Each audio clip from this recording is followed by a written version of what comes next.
โดนตัวโอเคพ่อพี่น้องเนาะเปิดภาพมาก็อยู่ที่บ้านบ่ฝนคือเก่าพี่น้องไงยังบ่ทันในเมื่อเพราะว่าทางบ่ฝนตอนรับพี่น้องไงเพราะว่าบ่ได้เจอไอ้เตียงมาดนแล้วเพิ่นก็อยากให้ทางทีมงานเฮากินข้าวกินน้ำนํกันพี่น้องไงสบายดีเด้อสบายดีบ่เจ็บสบายดีเด้อบ่ทีมสบายดีเด้อบ่เมกเด้อสบายดีน้อง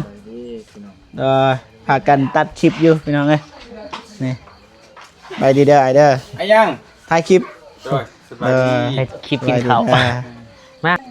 กับทักทายสบายดีเด้อพ่อพี่น้องเบิดสุขุสุคนพี่น้องนะครั้งแรกพี่น้องเอ้ยยืมไม้กันสั่นเบาฝนมาใส่พี่น้องเอ้ยว่ากันเด้อพี่น้องเอ้ยขอโทษขออภัยหลายๆนะมากินข้าวอยู่ที่บ้านเบาฝนคือเก่านะดีเด้ออาจารย์กองเฮาแจงกว่าเบาฝนอีกกันได้ว่ายังผู้เบิ่งทันสิ้นนั่นแหละเห็นอะไรว่าได้แล้วเพราะว่านี่มากินข้าวกันเด้อแพงเตียงไงกระเทินแล้วบ่หิวก็ต้องกินนั่นแหละเพิ่นว่าบังคับได้มันเอานั่งกินบ่ฝนว่าบ่เคยบังคับไผได้เรื่องการกินส่วนลายบ่ตุนกับบ่เจ็บนี่ไล่เมื่อบ่เมื่อนะบ่มีแนวกินนะมาได้นั่งกลางกันมันกินข้าวนำกัน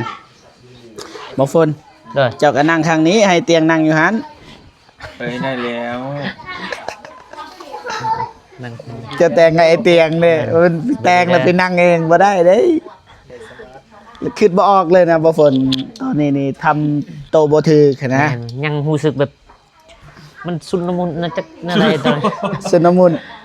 จักฟันบ่จักแท้บ่นี่สิเฉลยให้เด้อพอน้องมานั่งอันนี้คือเรื่องจริงบ่ฝนโดยเอามาเด้อกินน้ำกันด้วยน้องเด้อกินมันทางนั้นบ่อยากเดปานใดพี่น้องเอ้ยมีคนกินเด็กน้อยนะ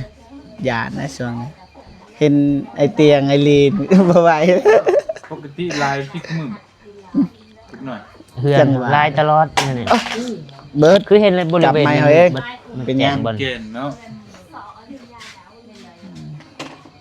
มามันบ่กินก็มานั่งกันพี่ก็ได้เนาะเอายับมานะบ่น้องกินเอาเลยโอ้ได้กินกันได้กินแล้วแต่ว่าน้องนุ่งมาให้ก็เปิดก่อนคิดว่ารังเกียจจะพาเปิดก่อนสบายดีเด้อเอ้าน้องบ่ฝนมาน้องมาเอาเลยเด้อมาสิถ่ายคลิปก่อนเอาถ่ายกับกินบ่ซะมีแนวสิเว้ากับบ่ฝนนี่แหละสิต่อรองจักได้จักบ่แล้วมาจะกินแต่เฮามีเป็นนี่ต่อรองมีในต่อรองแล้ว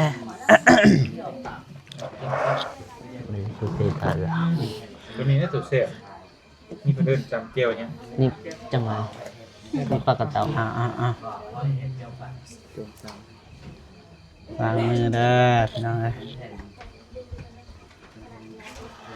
เอาเป็นไรมั้งเฮ็ดถือกะกระแดกวะเนาะเกี่ยวบ้านยงวายเผ็ดสบายดีเด้อ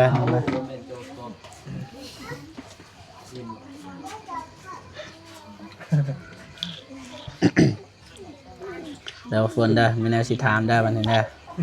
จะหยาดแต่ว่าบ่เคยได้สัมภาษณ์ทีมงานเลยบ่ได้สัมภาษณ์คนอื่นพร้อมกันเด้อแม่เด้อมาเด้อกินข้าวเด้อพี่น้องเด้อกินข้าวนำกันพี่น้องไง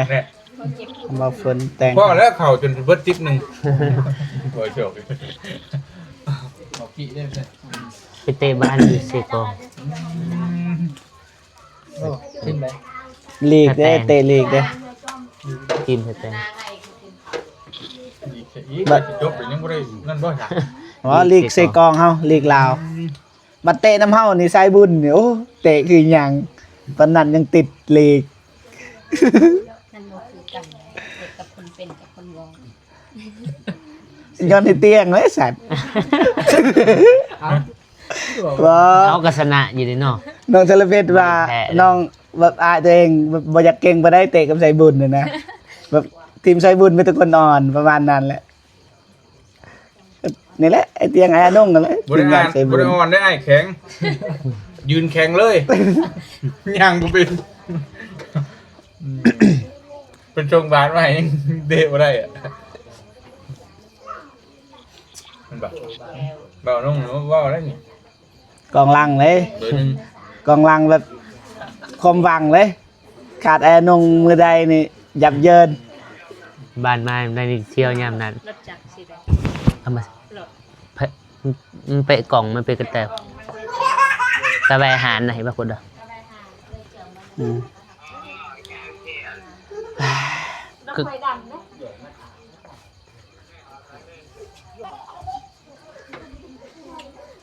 ไปใช้มันนี่บ่คน นี่มาป้าอยู่ตลาดแล้วก็ซื้อโอ้ มาเผาเองบ่ เขาเอง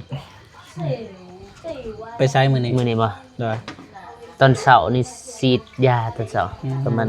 9-10 โมงพอดีมาบ้านมื้อนี้ อืม พอดีบ่เจ็บโทรเด้โทรนัดพอดีไปหมอดอันนี้เด้หมอดสากหมอไฟปะไหวลืมหมอดตอนเช้าตอนมา เลยไปหมอด แม่นไปหมอด อืม พอดีกลับมาจะหันบ่พอได้ออกมาจะสวนยางรถหัวมันแป้งจะได้ก็บ่ได้อะว่าสิเปลี่ยนยางใหม่คงฝ่าอยากมานี่แน่ บ่มีสางนะเข็นนั่นต้องแป้งเอง ม่นต้องแป้งเอง บ่ ต้องแป้งเอง มี นะ อุปกรณ์เบิดมีกระจอกกระแจแต่ว่าต้องแป้งเองมันบ่ได้บ่ได้ยางสปีดมันแข็งนี่ บ่ งัดบ่ได้ว่าสิเปลี่ยนยางใหม่ นี่คือเป็นนั่นน่ะ ทิปเลยอยู่หันรถ อืม เอาค่อยก็ ยืมรถประมาณจะหัน เนาะ มืออื่นเนี่ยไปใช้มือ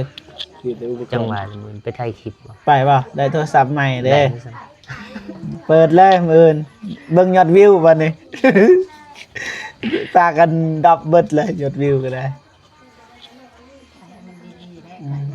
ตายดีๆตั้งใจเด้อสมกับแม่ๆเพิ่นซื้อโทรศัพท์ให้นะบ่แม่นว่ามื้อหนึงไป2มื้อบ่ไปมันก็แต่ก็ว่าบ่ได้เพราะว่าบ่ฝนเวียกหลายนะ ลายก็ต้องถ่ายกัน เวียกหลายมันก็ถ่ายคลิปอยู่ส่วนก็ได้หั้นก็ว่าบ่ได้ไปก็ถ่ายแจ้งให้เพิ่นเบิ่งผู้เพิ่นอยากเบิ่งเฮานะ เด้อ บ่แม่นสั่งสอนนะ เด้อถือกันบ่เจ็บบ่เข้าใจบ่ หน่วยเก่าเด้อ บ่หน่วยเก่า เรียนมา บ่หน่วยเก่านี่จะสิส่งบ่ตูนบ่ แม่นๆส่ง เพราะว่าให้บ่ตูนเรายืมเด้ให้เรายืมตรงนั้นเราบ่มีโทรศัพท์นะ ที่จริงสิส่งแหละสิส่งโทรศัพท์หน่วยนั้นหน้าจอเป็นแบบนั้นอีกเอ้า ก็เลยใส่ต่อ แม่นใช่ต่อ เพราะว่าโทรศัพท์ที่แม่พิมพ์ซื้อให้นะไอ้เตียงแต่ว่าให้เพราะว่าบ่ตูนเราก็มีโทรศัพท์บัดนี้บ่ฝนบ่มีช่วงนั้นก็เลยให้บ่ฝนยืม โดย แต่ว่าตอนนี้มีบ่ฮู้ว่าเราสิส่งหรือบ่ ถ้าเบิ่งถ้าติดตามคลิปบ่คน เด้อคันบ่ตูนบ่เอาก็โยนมาทางนี้ก็ได้ เรามีเลยบ่โทรศัพท์บ่ตูนเพย์เด้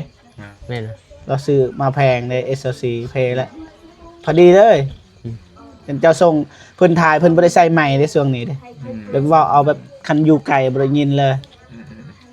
เพราะว่าโทรศัพท์ iPhone เราถ่ายนะมื้อละคลิปเราได้2คลิป ปกติญาติกันแล้วกับน้องบองถ่ายคลิป กินแม่บ่เจ็บ ได้โอเค ถามความรู้สึกนะได้ที่แบบบ่ฮู้นะทั้งที่วันเกิดมันก็ผ่านไปเนาะ เด้อ มันเกิดตั้งเดือนปลายแล้ว ผมรู้สึกตัวนี้บ่คิดบ่ฝันนะว่า เป็นแบบนี้นะมีของขวัญจากแม่ อืม ๆเพราะว่าบ่พ้นก็ครั้งแรกในชีวิตที่ว่าถูกเซอร์ไพรส์แบบนี้ อืม และครั้งแรกในชีวิตที่ว่าได้โทรศัพท์เลยมาแกะกล่องเองอะนะแบบแกะนี่แกะนั่นปกติบ่มี ครั้งแรกเลย แม่ดีใจจนเฮ็ดโตถึกเลยเด้อ แต่ดีแล้วเจ้าบ่ให้เดี๋ยวน้ำตาไหลนะโอ้อ่ะน้องเจ้าน้ำตาไหลแทนเด้บางอย่าเด้จะฮู้บ่ บ่ แบบเราให้แบบให้อันนี้ก็ยังสิให้เจ้าเบิ่งเราดีใจแทนนะหายากได้ คนก็ให้จะให้กันให้กันเนี่ยเนาะยังบ่จะ บ่จริง บิ้วอยู่ กำลัง ยังบ่ปิดกล้องก่อนปิดกล้องก่อน เรื่องตา บ่ปิดกล้องคุยกันจุ๊บเจือ คุยกัน ใคร ให้ เด้อก็สิจ้างเล่น ดีใจนำนะ ได้ เพราะว่าเฮาเข้าใจความรู้สึกของบ่ฝนเพราะว่าเฮาก็เคยได้รับช่วงนั้นนะไอเตียงมาเซอร์ไพรส์เฮาก็ดีใจแบบนั้นแหละอวยพรก็บ่เป็นบ่ได้อวยพรเลยมื้อนั้นมันซาบซึ้งใจนะมันอธิบายยากแต่ว่า คนที่ให้ก็เข้าใจนะคนที่รับ เห็น ก็ บ่ดีใจตัวไอ้สิไผ ฮะ เพิ่นแม่นดีใจตัวแม่เพิ่นสิไผรถบ่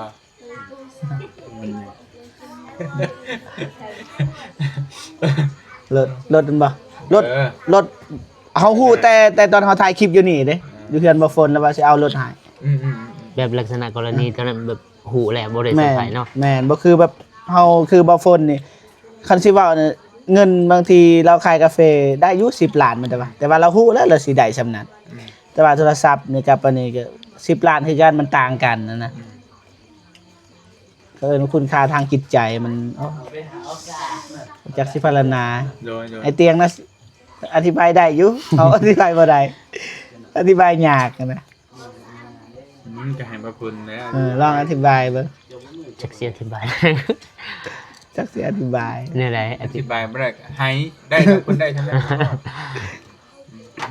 เมเสียน้ำตา ให้ดีเด้อ มันมีแต่ความรู้สึกอะนะแต่ว่าเฮา ตาบอก บอกบ่ได้ฮะอธิบายจักสิ ดีใจ แต่เป็นคำเว้าแนวใด ดีใจแหง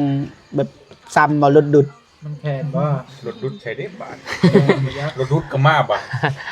แบบความแหง ผม นะ เองโอ้ แรงหมามัน นี่บอกไปโคมาพอ ดุดบ่มีหัวใจติว่าเด้อ ความแหง เทียบ มัน กันยากว่า แม่นจักสิว่าเลยพี่น้อง มันเว้ายากเนาะมันต้องเจอกับเจ้าของอีก แม่นมันต้องเจอ แต่ว่าเฮาผู้เจอนี่เข้าใจ แม่น เฮาผู้เคยเจอ คือเว้าและอ้ายก็เคยเจอมาหลายอ้ายก็เข้าใจว่ามันเป็นแบบใด ขนาดไปเซอร์ไพรส์คนอื่นก็ยังเฮาทางนี้ก็อยากให้นะเข้าใจนะ ต้องให้รู้สันนี่ให้ดีใจแทนเพื่อนดีใจน้ำเพื่อนเด้ ก็ดีใจน้ำตาซึมหน่อยหนึงเลย นั่นนี่ชื่อ ขนาดอันนั้นทายน้องโมองค์ยาก็ยังเป็นหวัดเลย ไปดูตามทางไปตนคือน้องโมคือกันนะ นั่นครับสงสาร นะ แต่อันนี่เขาดีใจเลยอยากดอกใจไอ้เจ้าเห็ด เสามันก็ เด้อพี่น้องเด้อเจนตำไตไอก็ได้พี่น้องนะ กินข้าวไม่บ่เจ็บ คิดว่ามีเรื่องเสาตาไหลแล้ว กินบ่หมดเลย เอาตามสบาย ไม่เจ็บ ถ่ายคลิปอยู่ ก็ บ่ ตั้งไว้นี่ให้มือกอง ว่าได้แล้วนะโอ้กองเฮาบ่แจง อันนี้ให้ผู้สาวหันจับให้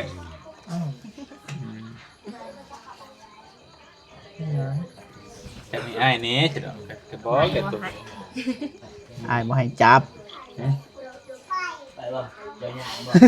เกี่ยวยังกับอ้ายบัดนี้ อายนี่นะเฮานี่นะเฮาบ่ให้จับ ปกติบ่ได้ยินเอิ้นอ้ายเลย พี่น้องเลยมาเด้อพี่น้องเด้อกินข้าว มาเลยเอิ้นแต่หมูเจ้าของกินเลย น้องสารเพชรจับนะ น่ะ จะพักก่อนจะถามแล้วเด้อบ่ฝนเด้อได้ความรู้สึกได้โทรศัพท์ใหม่ เจ้าเคยว่าได้รับอยากได้ว่าโทรศัพท์ กี้นี่ก็ ถามก่อนอยากได้ว่าโทรศัพท์ สิบอยากได้ อยากได้บ่อีหลีบ่ซื้อให้ดอก ขนาดเค้กเจะยังบ่ซื้อไปตัว อันนั้น ไปเลย อันนั้นนี่แล้วบ่ให้จับกล่องนะกันได้จับแล้ว เที่ยงกันบ่ ทวงเลยซะในคลิปอ่ะกิน เนี่ยผมไอ้ยาแล้ว เอาอิ่มละ ก็ อิ่มแล้วบ่ แล้ว พอดีแล้ว ดีข้างให้ก่อน ผักขานมัก แทนบันลังก์กันเด้อเตียงเด้อ มันหลัง เอารถเอารถ แทนบัลลังก์ ตามสะเบยตามสะเบย พี่น้องเอ้ยกินข้าวนำกระไร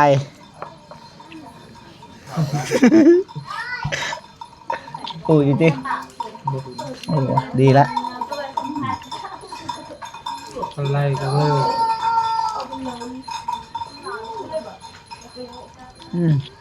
ขักก่อนไอ้หนุ่ม เจ้าประเดี๋ยว สรุปโอเคไปแล้ว ระวังตุก ระวังมันคามันตกมาเอ้ย ตกตัวยาเราเป็นของห้องโซ่ หน่วยเดียว มันจะเพิ่นเห็นมัน หน่วยหนึ่งตายอ่ะจอเถื่อม คือกันรวมเปลี่ยนจอใหม่2 คัน ล้าน หน่วยนี้ไปก็ไปน้ำมันแล้วเบิดเลยบริทายคลิปแล้ว บ่ฮอดเดือนสำหรับเปลี่ยนจอใหม่นะจอโค้งเป็นเส้นเป็น ยืมโทรศัพท์อาน้อง ว่า นะ โทรจอมันนั่นมันเป็นจอมันบ่มีบ่เป็นของซูนได้ตามห้างทั่วไปทำมันได้เพิ่นได้เพย์มันเรียบร้อยแล้วคือไอ้ไปถามวงไอ้นี่จะเปลี่ยนซูนนะเขาให้ทิ่มเครื่องไว้เป็นเดือนพุ่นนะอย่างนี้แพงของ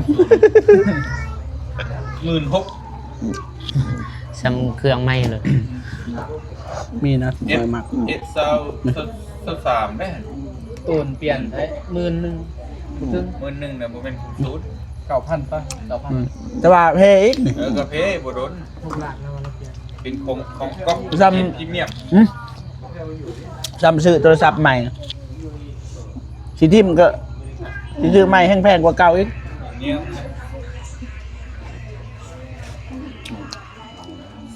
เปลี่ยน2 ล้านห้าประมาณอาทิตย์หนึงจะมีเส้นเดียวอันนี้เต็มจอเลยเดี๋ยวนี้ นำอันนี้บ่ได้แล้ว โทรศัพท์เก่ามันบ่ แม่นฮอนเลย ก็ดีแต่ว่ากล่องมันได้กล่อง ไปคิด คือโทรศัพท์เบาจันทร์นี่แจ้งคือกันเนี่ย ให้สิเอาไม่สิตาย ไปสับจีน คือกัน แม่นจะว่ามันแจ้งกล่องเขาเจ้า คือซับจีนบ่ แม่ฮอนเลยแม่ของจีนบ่ บ่ของเพิ่นนี่นะเพิ่นว่า ของกูแล้วจะมันยังจีน แต่ว่าแจ้งนะ จีนคือกัน สำหรับ ROG ก็เป็น เขามักเล่นเกมมันนะโทรศัพท์อันนี้นะ คำซื้อมางงเง่งเลย เอาจีจะพ่อเพื่อนอย่างนี้เราเอาจี แต่ว่ากล่องมันได้แต่แม่นอยู่มันของดีอันเนี้ย กระตูนไปกูจีนเจ็บ แล้วอิ่มกินเป็นมือ บ่ฝนนะกินนะดนบ่ได้กินข้าวนํกันกับบ่ฝน พี่บายล่าสุดจื้อบ่กินข้าวนำกัน บ่รู้ไหม ทำไมนุ่ง บ่มึงอยู่หาดอันนี้ก็ไปนม อันตู้ผมจะพักกันเดียวกัน แม่บ่ตุนบ่เจ็บผิดกันนะ ดูใช่ เจ้าเห็นแล้วว่าผิดกัน ดูใช่ อยู่หาดอันนี้หาดมาแต่สวนยาง คิดกันดูใช่ ผิดกันกับเบาตูนอยู่คอนเทนต์เพิ่น กันคอนเทนต์จะให้คอนเทนต์ อ๋อกับอานงบ่ฝนบ่ฝนวางแผนตัวนั้นไปอยู่บ่สู้กันไปปิดกันเลย นักเลยไม่เห็นพ้นเหมือนคืนในใจตัวนี้ไม่เห็นพ้นอะไรหรอกปล่อยประตูแล้วในประตู บ่ฝนสิลิ้นทำอิดกับบ่ฝนแต่บ่พานบ่ฝนบ่ตูนคอลิ้นบัดนี้ มาครัวของบ่ได้ ประ ดอก ตูลินคือกลัวอีกครับว่า ตูนคือนี่นะ นึง ตัวหาเองคือ เพิ่นก็เว้าอานงกินเลยมื้อนั้นคันว่าบ่ได้เฮ็ดแนวนั้นอานงบ่กิน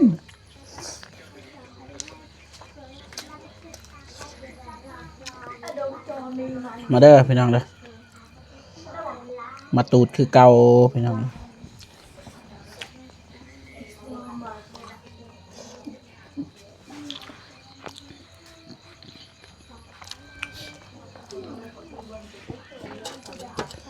กินอิ่มฮอดมื้ออื่นน่ะได้บ่ฝนนะ ก่อนมื้ออื่นแล้วข้าวแรงเนี่ยมื้ออื่นกินไหมแม่นบ่ อีกอย่างหนึง ใส่ นี่ ตับแซ่บเลยของ อื แซ่ ม บ ดีใจกันเด้อ เดี๋ยวเราสุดใจคือกันหมด แล้วสับใหม่เดี๋ยวเหมาะสมแล้วที่จะได้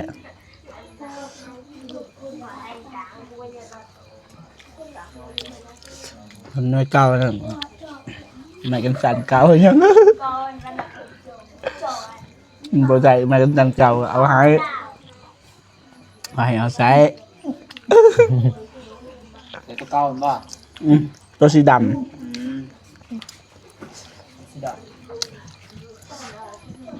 ตอนซื้อเท่าไหร่ตอน 4,000บ่ใช่บ่จือ 5,000 5,000 ำไพ่ซื้อให้ ไอคอน อืม แล้วบ่ซื้อให้แล้วเราโอนเงินมาให้ไปซื้อ แต่เจ้าซื้อเนาะ ตอนไอ้ซื้อตัวหนึงมันไอ้ซื้อคือบ่เตียงเป็นมีผู้ใหญ่ไปซื้อมาใส่ตอนนั้นแหละผมก็ใส่ ไม่กันสั่นเฮานี่ไอ้เตียงเป็นคนซื้อแม่นปะแต่ว่ามันตกน้ำเขาเฮ็ดตกเวลาถ่ายเนาะถ่ายอยู่ดีๆ ไฟเต็มอยู่ก๊อก อยากนอนเนาะมันก็ทันอยากน แต่ อน ก็ใส่ซ้ำตัวคือบ่เจ็บเนี่ยพอใส่แล้วมันก็สั่นมันคือบ่กายใส่ก็บ่ใส่ก็ได้สั่น แม่นเพราะว่าโทรศัพท์จุอายมันคือว่ามันนันดีอะนะเฮานี่แฮงบ่ใส่แฮงบ่ได้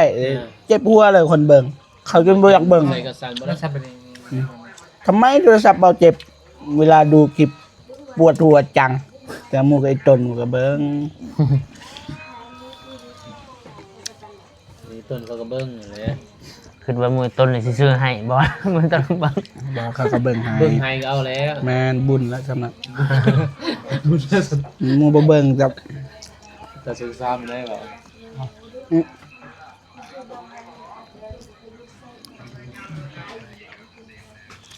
บ่เห็นอายโดนเลย ไป ไอ้เตียงมัน2เดือนเนาะ เห็นป่ะ ขึ้นไป เป็นตา คุณไปคุณเมื่อแต่เมื่อวันที่อาจจะเอาเงินวันที่นึงเลยวันที่4ป่ะ รถไอ้ลงตั้งเดือน เดือนหนึ่งเลย คือดนใช่เนาะ เดือนไหน ดนเติมเลย เดือนหนึ่งแล้ววันที่4เนี่ยจ่ายเอาเงิน เติมมันบ่เท่าไหร่ เติมน้ำมันเมื่อ3 ล้าน ฮะ กุมเดือนเลย เดือนหนึงอ่ะ บ่ได้รวมหมดตั้งแต่ซื้อ เดือนแต่ โอ้ ซื้อ3 ล้าน ประหยัดเลยสำรวจไฟฟ้า พี่นี่ เติมกับน้องเมย์ก่อนคนละ ว่าไปสู่ไปไกลนั่นน่ะ 100,000ไปกับ800,000 ปากเซลงจักเทื่อแหละ อักเซ่2เทื่อ3เทื่อ3 ประหยัดเลย3 บ่ประหยัดได้น้องเอ้ย เหมือนประหยัด เปลืองมาสำนัก ประหยัด ประหยัด ขี่ก็ไปกับมาบ้านน้องเมย์ไปพี่ไปบ้านพลายเด็กก็ไปกับมาก็ต้องลง มัน เขี ป ย ระ น หยัดจะได้ บริ เอา ลง ลงเซเที่ยวหนึงกับละหนึง ฟิตหนึ่งนี่ก็เที่ยวหนึ่งเที่ยวหลัง ไอ้เติมเต็มทางนี่ แต่บ้านลงมาพี่กลับเมื่อสบายเด้อเมื่อบ้านบ่ได้เติมเลยถ้าแบบว่าบ่ได้อยู่โดนนะจะอยู่โดนได้เติม ยิ่งตัวใหม่นี่แห่งเปลืองทาวโวเดี๋ยวเอาฮอดหูเพิ่นกันเป็นหยังดอกมันเปลืองอยู่ดี เด้อ ต้องยอม จัก รับ มันใหญ่เนาะ แม่นค่อยขึ้นนั่งเบิ่งรถพ่อใหญ่แม็กมื้อนั้น เออ 8โล5ต่อลิตรนะ8ลัก โอ้ ต่อลิตรหนึง 8 หลัก 8ลักครึ่งอ่ะ ขี่ไปโซ่ได้อยู่ขี่ไปเฮ็ดเวียกบ่ได้ นักตัวฟอร์ด แล้วเราก็ขี่ได้อยู่หรอ เพื่อนเลยเนาะ หืม วันลาเพื่อน ของเขา15พี่มา คุณพ่อ4 เกินไป เอาเบิ่งบ่เป็นหรือว่าโตมันมีกามันเขียนว่า 7.3 แล้วก็ต่อ100หลักนะ100กิโล7ลิตรนะต่อ100กิโลเปลืองมันจังเนาะ เปลือง 7 ลิตรต่อ100กิโล เปลือง ลิตรต่อร้อย 100กิโลเปลือง นี่ ก็เปลืองไรหันร้อยหันเจ็ด 7 ลิตรต่อกิโลวะ 100กิโล 100กิโล เปลือง ร้อยกิโลหันเจ็ดเอาจะได้ เปลือง 7กิโลต่อลิตร บอส100กิโลต่อ7 ลิตร ร้อยกิโลต่อ7 ลิตรมันกัถ้าว่าได้ตามนั้นดีๆมันก็ซ้ำรถเฮาแล้วมันเป็นไปบ่ได้หรอก แต่เฮา10 ชิว เฮา100เนาะเฮาเนาะ อืม 105ต่อ10 เป็ ลิ น ตร ไป เนาะ บ่ได้นะ มาไม้นั่นสิ ว่ารถบ่จะผลจัก2008 อืม ก็ซึ่งประมาณยังได้สุด สบาย 11 ต่อสอง